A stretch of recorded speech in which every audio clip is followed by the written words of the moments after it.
Aww. She asked for an open marriage. She got her wedding canceled. She thought she could say, you know what?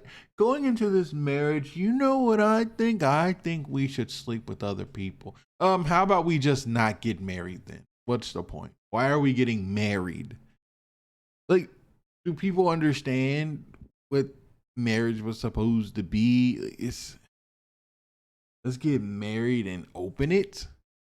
Huh? What's the point?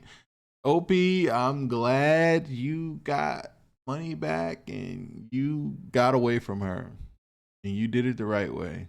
Bye bye. You know, you don't have to keep tabs on people. Move on. No contact. Hurts them every time. Subject: She asked for an open marriage, so I canceled the wedding and went no contact. Hey, true story. My name's Ryan. First off, thank you for taking the time to read this. I've been watching your channel for a while now, and I've got to say, some of these stories have really helped me keep my head straight during one of the most confusing times in my life. What I'm about to share happened earlier this year, and even now, thinking about it still feels surreal. But if you do decide to read this on your channel, I hope it helps another guy out there who's being gaslit or played by someone he thought he knew. So here's my story. It starts pretty simple. I met my ex fiancee, Taylor, during the summer of 2021. I was 28, she was 26, and we met through mutual friends at a weekend BBQ. The second I saw her, I was hooked.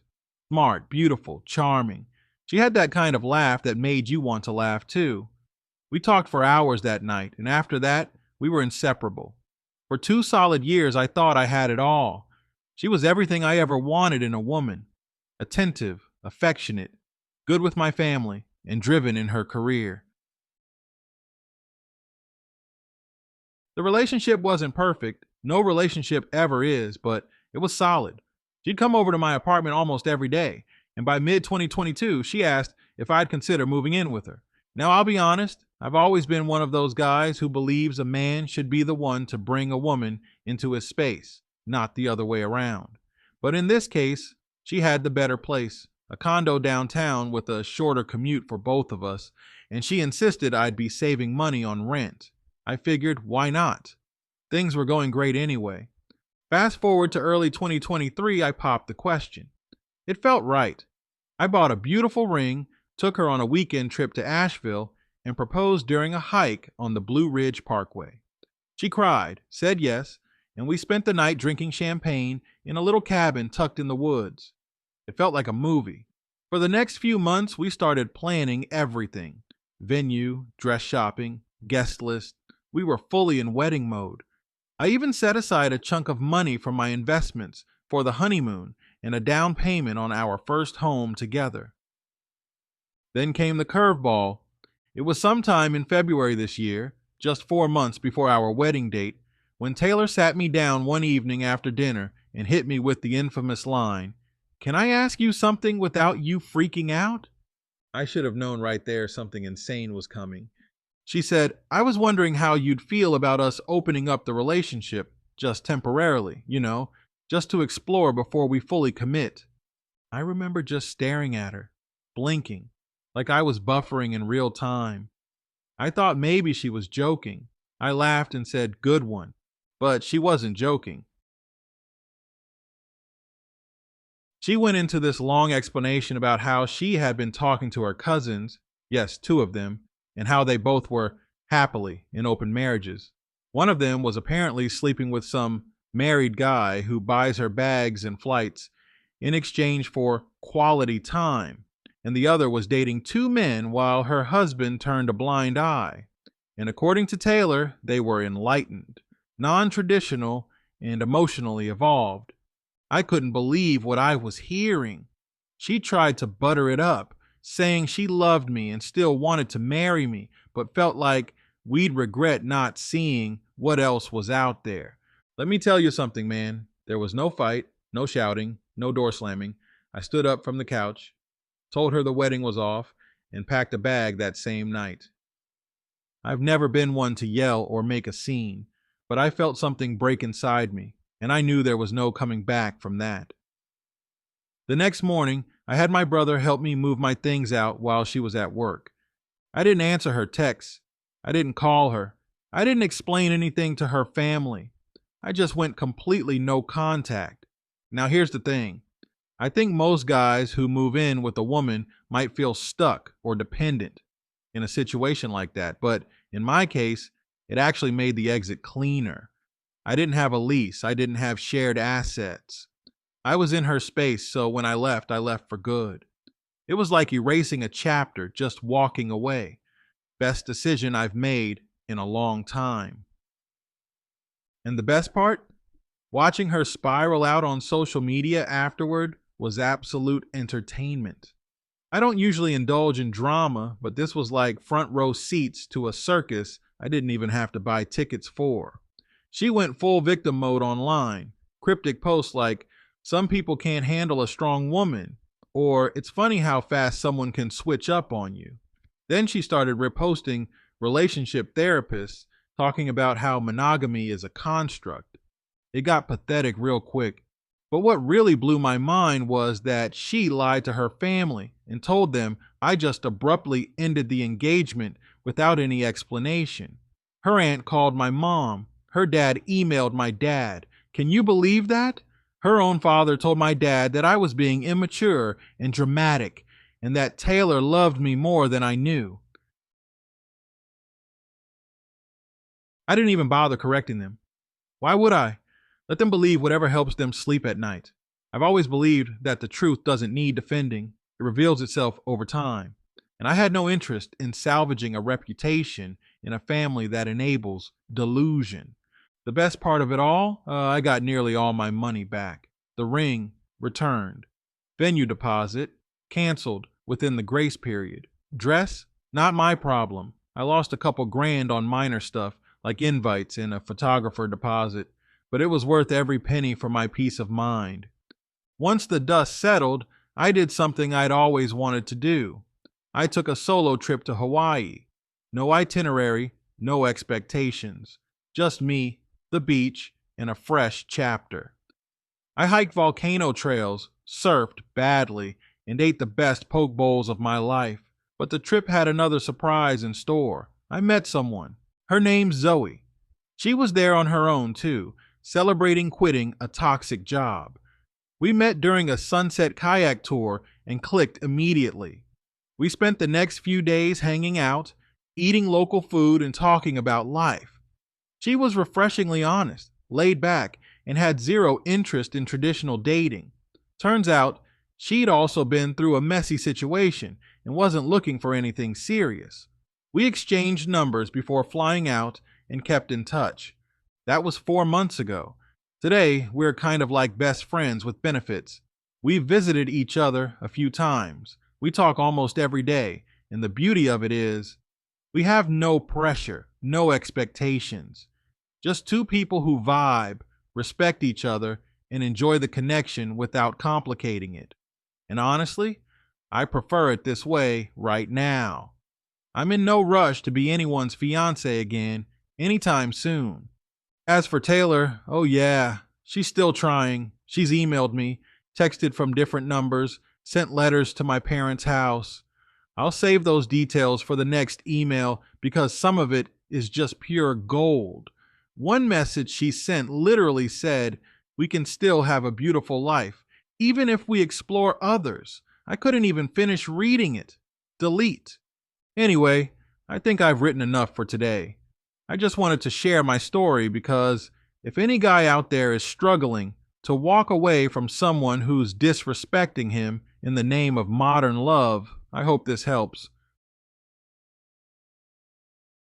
Sometimes walking away doesn't make you weak. It means you value yourself enough not to participate in your own disrespect. I'm glad I chose me. Thanks again, true story. I'll send a follow-up soon with more on Zoe and the hilarious ways Taylor's been trying to win me back. Keep doing what you're doing. Ryan. Subject. Part 2. My ex is still trying to win me back, but I've moved on. Hey, true story. It's Ryan again. Thanks for taking the time to read my last email. Honestly, just writing everything down was therapeutic in a weird way. I didn't realize how much I'd been holding in until I typed it all out. So thanks again for sharing these stories. Sometimes hearing how others got through the madness is the exact perspective we need.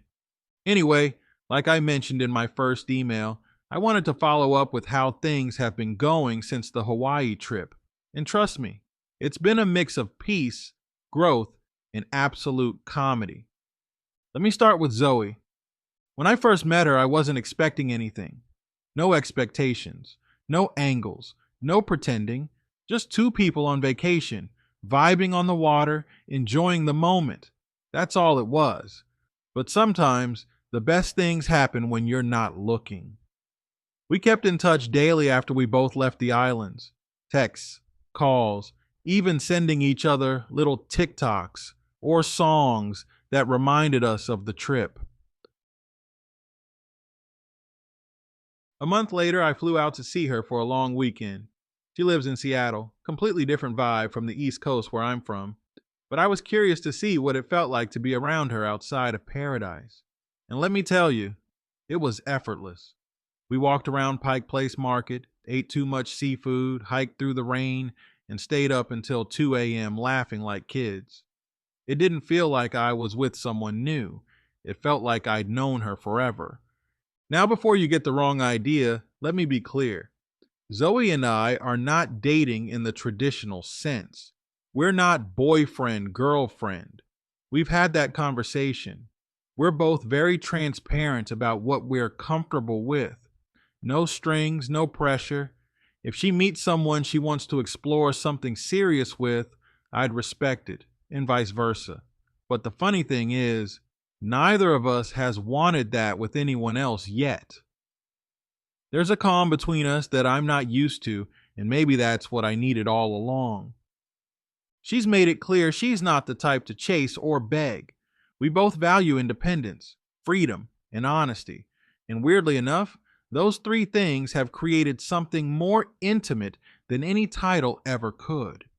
Now, while Zoe and I were quietly building this peaceful, low-key friendship slash connection, situationship, or whatever you want to call it, my ex Taylor was absolutely spiraling. It started about a month after I returned from Hawaii. I'd blocked her number right after I left her, but like most people with no shame, she found other ways. The first message came through an unknown number. Hey Ryan, I know you probably don't want to hear from me, but I've been doing a lot of thinking. I realize now I was wrong to bring up an open relationship. Can we talk? Didn't reply. Blocked the number. A few days later, my mom got a handwritten letter addressed to me. Yep, we're going full 90s now. It was folded neatly, written in her handwriting, with little hearts above the eyes. Inside, she poured her heart out about how she was influenced by her cousins and had a temporary lapse in judgment. She claimed she missed our plans, our laughs, and our dreams. Then she ended it by saying, I know you still love me. I feel it. Let's start over.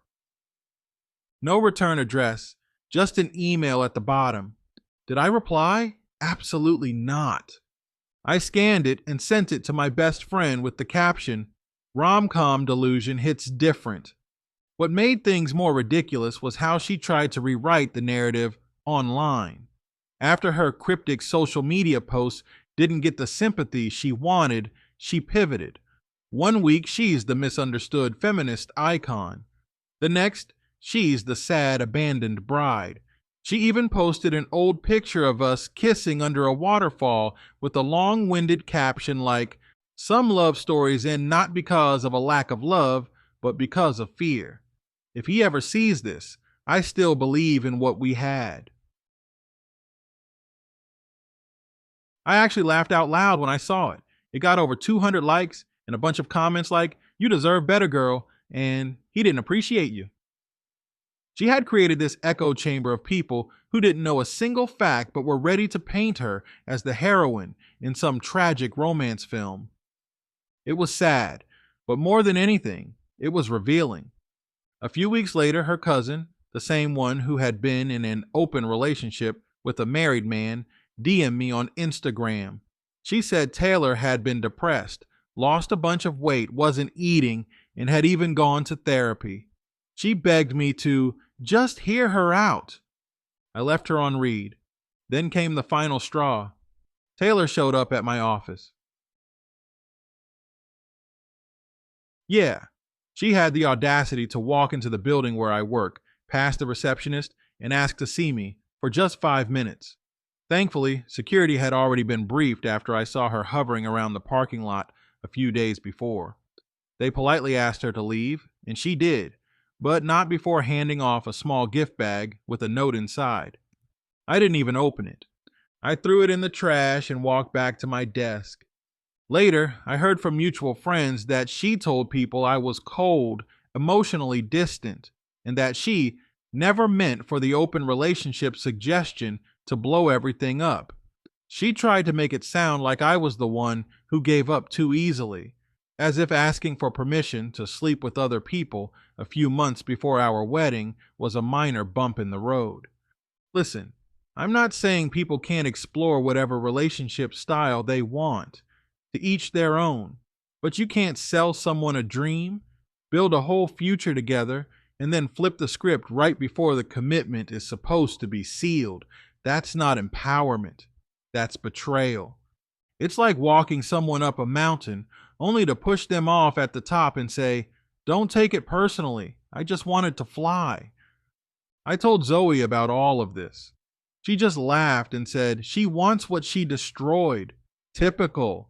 And she's not wrong. Here's the part I want people to understand. Moving on isn't just about finding someone new. It's about choosing yourself again. I didn't jump into anything with Zoe. I didn't try to fill the void with random flings or distractions. I sat with the pain. I processed the betrayal. I asked myself the hard questions. What did I ignore? What red flags did I wave off as quirky personality traits? What did I want so badly that I convinced myself it was already true? Looking back, I realize now there were moments early on that hinted Taylor wasn't as grounded as she pretended to be. Comments she made about other women's boring monogamy, jokes she cracked about hall passes, even the way she seemed fascinated by chaos in her friends' relationships. I brushed it off because everything looks so perfect on the outside, but perfection without depth is just decoration. It looks nice, but it can't hold weight when the storm hits. Zoe, on the other hand, doesn't pretend. She's honest, even about the ugly stuff. She doesn't perform. She doesn't manipulate. She doesn't try to make me guess how she feels or test my love. And I think that's the most healing thing of all, being with someone who lets you just be. Now, before I end this email, let me address something I know a few people might be wondering. Would you ever give Taylor another chance? Short answer, no. Long answer, hell no. Because once trust is broken in that way, not by cheating, but by betrayal of values, it's nearly impossible to restore. It's not just about what she asked for, it's about what it revealed. She didn't believe in what we had the way I did. She didn't respect the foundation we built. And worse, she thought I was too weak or too smitten to walk away. She was wrong. I walked, I healed, and now I'm building something better with someone who gets it. So that's where I'm at today. Zoe and I are still enjoying each other. No pressure, no drama. I'm traveling more, focusing on my work, and just living without chaos. And Taylor, well, if she's still trying to rewrite the ending, she's gonna have to do it without me. Thanks again for the platform. True story. I hope some guy out there hears this and finds the strength to walk away too. If your partner hits you with a what if scenario that makes your stomach drop, trust that instinct. People who love you don't try to unlove you halfway. I'll check back in later this year if anything wild happens. But for now, I'm just enjoying the peace. No wedding, no heartbreak, no regrets. Ryan.